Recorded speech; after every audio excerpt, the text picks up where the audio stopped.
अस्सलामुअलैकुम। तो आज हम आगाज़ करने जा रहे हैं पीआईडी कंट्रोलर डिज़ाइन का। ठीक है जी। पता नहीं क्या इन्होंने इतना सिर पे इसको सवार का रखा हुआ है कि इतना मुश्किल चैप्टर है सर, ये है सर, वो है। ये इतना इजी चैप्टर, आप इसको समझ लें एक मर्तबा तो आप किसी भी किस्म का कंट्रोलर डिज़ाइन कर सकते हो। सबसे पहले what is the main concept of this chapter, यानी कि इसमें मेन चीज़ क्या है। आप देखो, बात हो रही है कंट्रोलर को डिज़ाइन करने की। अब कंट्रोलर चाहिए किस चीज़ के लिए? कंट्रोलर मीन्स किसी चीज़ को कंट्रोल करने वाला डिवाइस। ठीक है बच्चों, तो मतलब कि आपके पास कोई एक ऐसा सिस्टम होगा जो कह लें कि जिसको कंट्रोल करने की ज़रूरत होगी। मतलब कोई इन्वायरमेंटल तौर पे हमें जो है ना इस वक्त तंग कर रहा है। ठीक है, जस्ट लाइक मशीन जिसको आप कह लें उसकी जो इलेक्ट्रिसिटी है वेरिएबल फॉर्म में रखना चाहते हैं। मतलब कि लेट से आप मिसाल ले लें, यहाँ पे आपके पास जो कपड़े धोने वाली मशीन है, वॉशिंग मशीन, अगर वो ऑटोमेटिक हो, मतलब कि ऑटोमेटिक से मुराद ये नहीं है कि जो आजकल फीचर आ गए हुए हैं उसे कंप्यूटर आजकल क्या करता है, कंट्रोल करता है। बट ऑटोमेटिक से मेरा ये मतलब है कि वो खुद अपनी मर्ज़ी से चले, अपनी मर्ज़ी से रुक जाए। ऐसे काम तो नहीं ना बनेगा। ऐसे आप कपड़े रख दोगे, अब आप कह लें इंतज़ार करेंगे जी, पता नहीं कल कपड़े धोएगी या परसों धोएगी, तो उसके लिए एक प्रॉपर फीचर उसमें ऐड किया जाता है। उसमें एक कंट्रोलर यानी कि एक कंप्यूटराइज मशीनरी उसमें क्या की जाती है, बीच में डाली जाती है, जिससे क्या किया जाता है, वो सिस्टम कंट्रोल होता है। That is called controller. तो ऐसे ही बच्चों हम यहाँ पे भी कंट्रोलर की बात करेंगे, यानी कि सिस्टम ऑलरेडी एग्जिस्ट करेगा बट हम उसके लिए कंट्रोलर को क्या करेंगे, डिज़ाइन करेंगे। तो चले आए स्टार्ट करते हैं। पीआईडी कंट्रोलर डिज़ाइन है बच्चों। देखो यहाँ पे पी से मतलब है पोजीशन, और आई से मतलब है इंटीग्रेटर, और डी से मतलब है हमारे पास डिफरेंशिएटर। ठीक है, तीन टाइप्स के कंट्रोलर होते हैं जो मिल के एक सबसे बिगेस्ट लेवल पे कंट्रोलर बनाते हैं, हायर लेवल पे। यानी कि इन तीनों में बच्चों एक एक चीज़ की खासियत होगी, फिर ये तीनों मिलके तीनों खसूसियात एक जगह पे ही हमें तीनों की तीनों खसूसियात देते हैं। ठीक है, तो हम सबसे पहले इनको डिस्ट्रीब्यूट करके स्टडी करेंगे। मेन चीज़ तो बच्चों क्या है, पी कंट्रोलर और पी डी और पी आई, ये तीन कंट्रोलर करोगे P I D automatic done हो जाएगा। तो देखो वो कहता है हमसे पीआईडी कंट्रोलर डिज़ाइन में the compensator transfer function is, यानी कि इसका जो कंपेंसेटर मींस आल्सो कंट्रोलर बच्चों, कि इसका जो आपके पास ट्रांसफ़र फंक्शन होगा वो क्या होगा। देखें ये सी आपको कंट्रोलर यहाँ पे प्रेजेंट कर रहा है। ठीक है, यानी कि ये कंट्रोलर का ट्रांसफ़र फंक्शन है,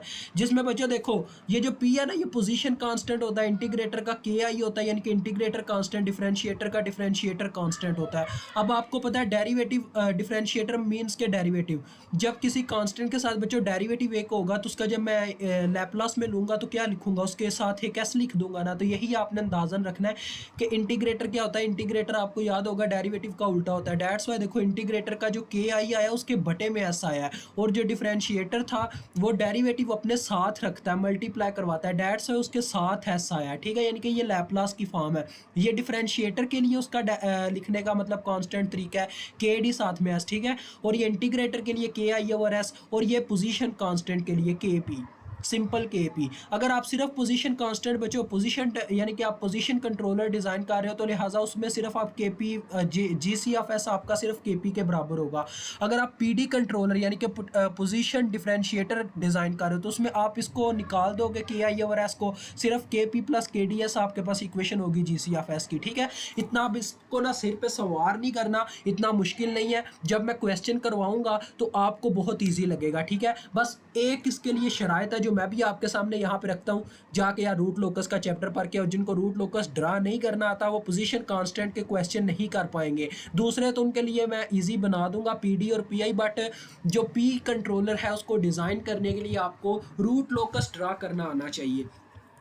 तो रूट लोकस का एक एक पॉइंट मैंने डिफाइन किया हुआ है, आपने जाके समझ लेना है। ठीक है, तो उन्हीं के स्टेप्स को हम फॉलो करेंगे आगे। यार ये कुछ इसने बातें बताई हैं, देखें वो कह रहा है first order compensator having a single zero and pole in its a transfer function G c of s is equal to s plus z naught over s plus p not.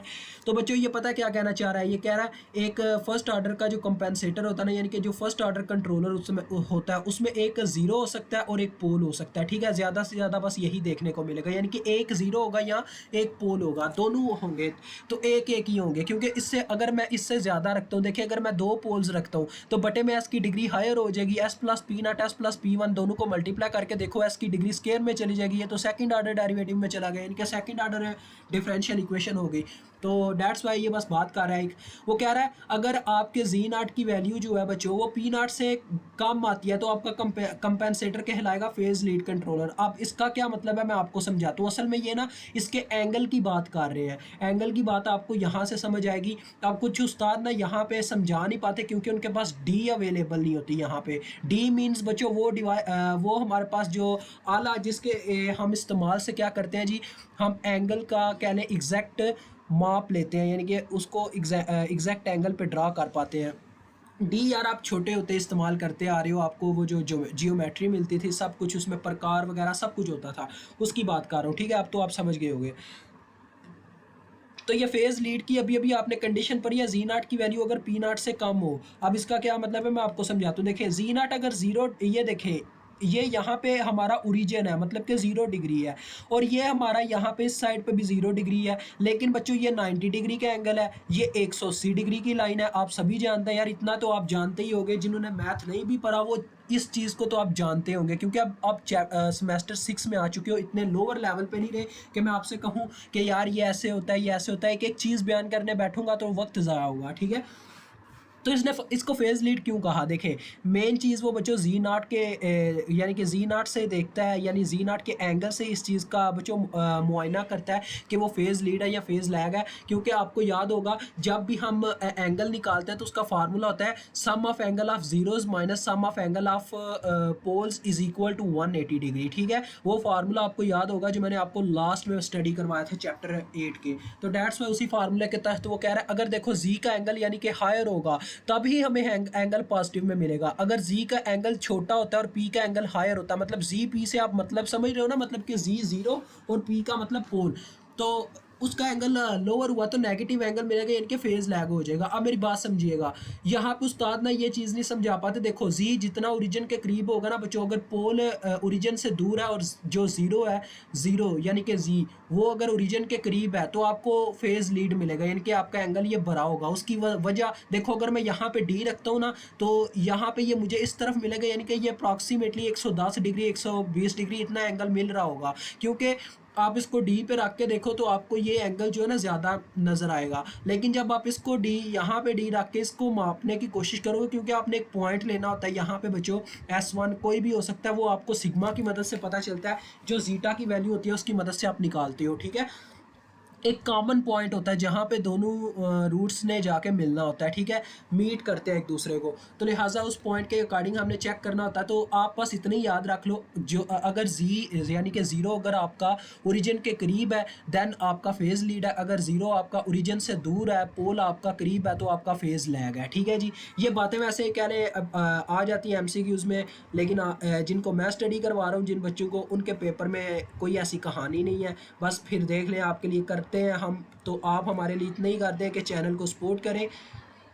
और बाकी यार ये जो बात है ना आगे पी कंट्रोलर डिज़ाइन की, ये मेरा दिल है अभी ना करूं, क्योंकि ये बातें अभी आपके सामने करूंगा तो थोड़ा आपको मुश्किल भी लगेगा। बाकी थोड़ा सा बस इसको स्टडी कर लेते हैं और फिर डायरेक्ट कल क्वेश्चन करेंगे, ठीक है। डायरेक्ट कल क्वेश्चन मिलेगी आपको नेक्स्ट वीडियो में, ठीक है।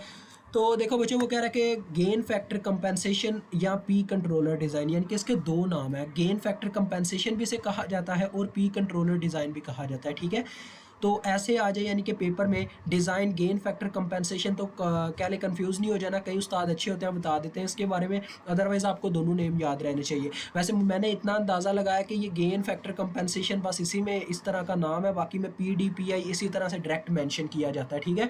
तो देखें वो कह रहा है इस प्रोसीजर में आपने के नाट फाइंड आउट करना होता है। बच्चों के नाट पता है क्या चीज़ है, KP है असल में, यहाँ पे नाट नहीं होना चाहिए, KP लिखा होना चाहिए। KP मतलब कि आपको वो कंट्रोलर की गेन का पता होना चाहिए, जिससे आप अपने सिस्टम को इस तरह से डिज़ाइन करोगे कि वो आपके जो इंटरनल सिस्टम है उसको कंट्रोल कर सके, एक ऐसा कंट्रोलर यानी आप डिज़ाइन कर सकोगे। वो कह रहा है सबसे पहले आपने क्या करना है, रूट लोकस को प्लॉट करना है। देखें मैंने कहा था ना आपका चैप्टर 8 जो है वो बहुत इंपॉर्टेंट है पी कंट्रोलर को डिज़ाइन करने के लिए। रूट लोकस ड्रा करने के लिए बच्चों आपको सारी वो टेक्निक्स पता होनी चाहिए जो जो आपने फॉलो की हुई हैं।